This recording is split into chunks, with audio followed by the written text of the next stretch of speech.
हानि और सबा नाम की दो लड़कियां थीं। वो दोनों अच्छी सहेलियां थीं। हानि और सबा दोनों एक ही मोहल्ले में रहती थीं, लेकिन हानि स्कूल और घर के हर काम में दिलचस्पी लेती थी। वो थी भी बहुत होशियार और समझदार, जबकि सबा आराम पसंद और थोड़ी बेवकूफ और कम दिमाग थी। एक बार बानो ने गर्मियों के दिनों में अपनी नानी जान के घर जाने का इरादा किया और नानी जान के घर जाने की तैयारी करने लगी। रास्ते में उसे एक गाय मिली। गाय ने कहा, बेटी, मेरे आसपास जो गोबर है उसे साफ कर दो ताकि मैं आराम से बैठ सकूं। हानि ने गोबर साफ कर दिया और आगे बढ़ने के बाद एक बरगद का पेड़ मिला। पेड़ ने कहा, बेटी, मेरे पास जो सूखे पत्ते पड़े हैं उन्हें साफ कर दो।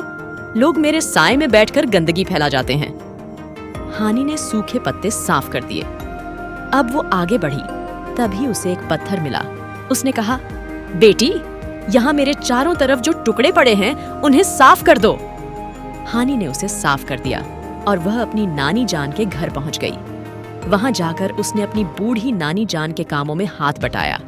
जब बानो अपने घर वापस आने लगी तो उसे बहुत सारे तोहफे मिले। वापस आते वक्त उसे वो ही पत्थर मिला जिसके चारों तरफ सोने की ईंट पड़ी हुई थी। पत्थर ने कहा, बेटी, तुम जितनी चाहो ईंट ले लो। हानि ने कुछ ईंट ले ली और आगे बढ़ी। फिर उसे वो ही बरगद का पेड़ मिला।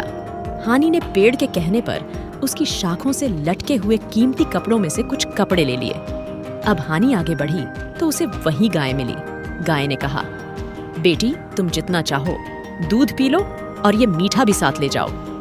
हानि ने इस तरह अपने घर वापस आई और सभी बातें उसने अपनी सहेली सबा को बताईं। सबा ने भी उसकी बातें सुनकर अपनी नानी जान के घर जाने का इरादा कर लिया और वो जाने की तैयारी करने लगी। रास्ते में जाते वक्त उसे वो ही गाय मिली।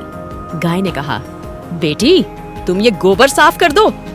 इस पर सबा ने कहा, मैं हानि नहीं हूँ जो आपकी बात मानूं। आगे बढ़ने पर उसे वो ही बरगद का पेड़ और पत्थर मिले और उन दोनों ने जब सबा से सफाई करने को कहा तो उसने उन्हें बातें सुनाई और ना का जवाब दे दिया। अब वो अपनी नानी जान के घर पहुंच गई। नानी जान के घर जाकर उसने कोई काम नहीं किया, बल्कि खूब खाया पिया और नई नई चीजों की खराब भी किया। जब सबा अपने घर लौटने लगी तो उसकी नानी ने अपनी कामचोर नवासी को कुछ भी तोहफा नहीं दिया।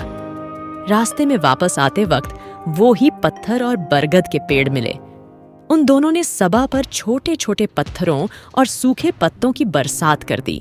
सबा वहां से बच बचाकर निकली कि वो ही गाय मिल गई। गाय ने ऐसे ऐसे जोर की लात मारी कि वो दूर जा गिरी। इस तरह उसे बहुत जख्म आए और वह जख्मी हालत में अपने घर पहुंच गई। इसीलिए कहा जाता है कि हमेशा दूसरों के काम आना अच्छी बात है।